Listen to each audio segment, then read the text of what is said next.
রাজ্যে করোনাকালে সামনে সারি যোদ্ধারা হলেন আশাকর্মী। এই মহামারীতে আশাকর্মীদের উপস্থিতি এক আশার আলো দেখতে পেরেছিল করোনা আক্রান্ত রোগীরা। দুয়ারে দুয়ারে সাধারণ মানুষের সচেতন থেকে শুরু করে যাবতীয় কাজ করে আসছেন আশাকর্মীরা। জীবনে ঝুঁকি নিয়ে কাজ করলেও দীর্ঘ কয়েক মাস মিলছে না নিজেদের পারিশ্রমিক। উল্লেখ্য, নিজেদের স্বল্প পারিশ্রমিকের সঙ্গে অতিরিক্ত টাকা দেওয়ার কথা থাকলেও মিলছে না নিজেদের মূল পারিশ্রমিকটুকুও। আশাকর্মীদের দাবি, করোনা পরিস্থিতিতে যেসব অতিরিক্ত দায়িত্ব তারা পালন করেছিল তার টাকা দেওয়ারও কথা ছিল, কিন্তু সেই সব টাকাও মেলেনি এতদিনে। অন্যদিকে গত 6 মাস থেকে তাদের টাকা মেটানো হয়নি বলে অভিযোগ। আশাকর্মীদের খুবই অল্প পারিশ্রমিকে অনেক কাজ করিয়ে নেওয়া হয়। এখন আশাকর্মীদের যদিও পারিশ্রমিক বৃদ্ধি করা হয়, তাদের জীবন চালানো কঠিন হয়ে পড়ছে। বেশিরভাগ আশাকর্মীদের দাবি, আশাকর্মীরা জীবনের ঝুঁকি নিয়ে কাজ করে আসছে এবং আগামীতে সাধারণ মানুষের জন্য কাজ করে যাবে। যদি না তাদের অল্প পারিশ্রমিকটুকু না দেওয়া হয়, তবে তাদের পেট চালানো কালঘাম ছোটাতে হচ্ছে এই দুর্মূল্য বাজারে। এহেন পরিস্থিতিতে সকল আশাকর্মীদের দাবি, আপাতত বকেয়া বিল মিটিয়ে তাদের মুশকিল আসান করা হোক। অন্যদিকে তাদের পারিশ্রমিক বৃদ্ধির দিকে রাজ্য সরকারের বিশেষ দৃষ্টি আকর্ষণ করে আবেদন করেন। আমাদের যদি করোনার টাকা না দেওয়া হয়, আগেকার বকেয়া টাকা তো দেওয়াই হয়নি, যদি না দেয় তাহলে আমরা আন্দোলন করছি, আমরা আন্দোলন করব। আর মোবাইলের 100 টাকা দিয়ে আমরা যে হোয়াটসঅ্যাপে সব কিছু পাঠাবো, এগুলো আমরা করতে পারবো না। মোবাইলের টাকা সে ভাবছে, সেই বকেয়া টাকাগুলো আমাদেরকে মেটাতে হবে, মিটিয়ে দিতে হবে।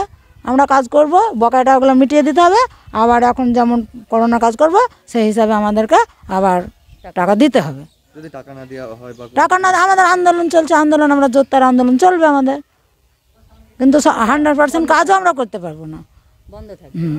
ওই কেরালা থেকে কে আসলো, ছুটো তার বাড়ি, এই করো, তাই একটা ঘরে রাখা, তাকে তার থালা গ্লাস কেউ লাড়বে না, নানা রকম পরামর্শ দেওয়া, এগুলো করতে পারবো না। সমস্ত কাজই আমাদেরকে করতে হয়। তখনই করতে করতে হয়তো কোনো মা বললো যে আমি হসপিটাল যাবো, রাত্রি 12টা বাজছে, তখনই গাড়ি ডাকতে হয়, হাসপাতালে সেই মাটাকে ভর্তি করতে যেতে হয়। সেটাই তো আমাদের বেতন নিয়ে এরকম হচ্ছে কেন, এইটাই তো আমরা বারবার বলতে চাইছি যে আমাদের আগে তো 10 বছর কাজ করছি, কোনো দিন তো এরকম হয়নি যে প্রত্যেক মাসেই বেতন ঢুকে গেছে। এখন কেন এরকম হচ্ছে? 6 মাস 7 মাস বেতন আটকে রাখা। বেতন বাকি আছে আমাদের, প্রায় 6 মাসের বেতন বাকি আছে, কিন্তু রিসেন্ট দিতে লেগেছে কিছু কিছু টাকা। 8 ভাগে ভাগ করে আমাদেরকে টাকা দিচ্ছে। সেই 8 ভাগে কীভাবে যে টাকাটা দিচ্ছে আমরা এখনও পর্যন্ত বুঝতে পারছি না। হ্যাঁ, কোনো মাসে ঢুকছে 100, কোনো মাসে ঢুকছে 200, কোনো মাসে হয়তো 1500, এরকম করে টাকা ঢুকছে। এইভাবে টাকাটা তো আমরা নিতে চাই না, কারণ এইভাবে টাকাটা আমরা নিলে, আমরা 1টি মাসের কাজ করেছি, আমাদেরকে 1টি মাসেরই টাকা ঠিকভাবে বুঝিয়ে দেয়, তা নয় আমাদেরকে 8 ভাগে ভাগ করে টাকাটা দিচ্ছে। সতর্কতা, প্রথম দিকে সতর্কতা অবলম্বনের জন্য স্যানিটাইজার, মাস্ক প্রথমে দেওয়া হতো, এখন কিন্তু কিছুই দেওয়া হয় না আমাদেরকে। হ্যাঁ, আমরা মানে বিনা হাতে, বিনা মাস্কে, বিনা স্যানিটাইজারেই কাজ করছি।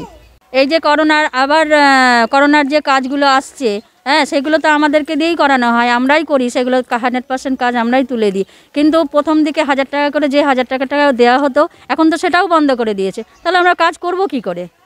পুনরায় যে করোনা সংক্রমণ হয়, আবার যে মার্কেট তোমাদেরকে নামতে হবে, তো কি ভাবছো? আগে যে টাকা বকেয়া, আগের টাকাগুলো মিটিয়ে দেওয়া হোক, তারপরে আমরা করোনার কাজ করব। কি চাইছেন আপনারা?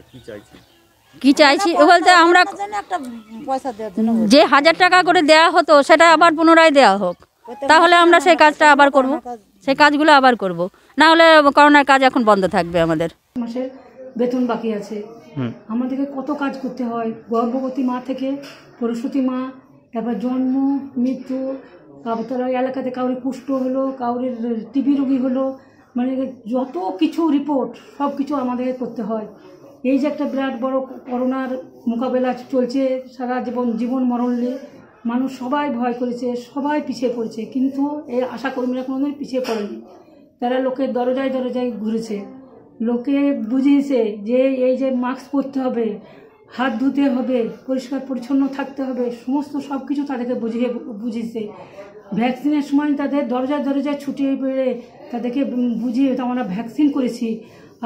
প্রথম ডোজ, আবার দ্বিতীয় ডোজের লেগে সারা দিন রাত আমরা ছুটে বেড়াই, আমরা না পাই সংসার কিছু দেখতে।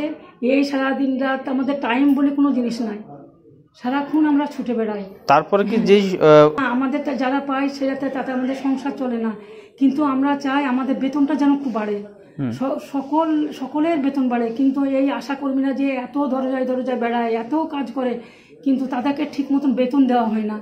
আমরা চাই যেন আমাদের বেতনটা বাড়ে, এটাই আমাদের কাছে আবেদন। যে 7 মাসের আমাদের বেতনটা বাকি আছে সেটা আমাদের সময় মতো যদি দেয়, হ্যাঁ, এবং কোনটা কোন খাতে দিচ্ছে সেটা যদি দেয় তাহলে আমাদের জানতে সুবিধা হয়।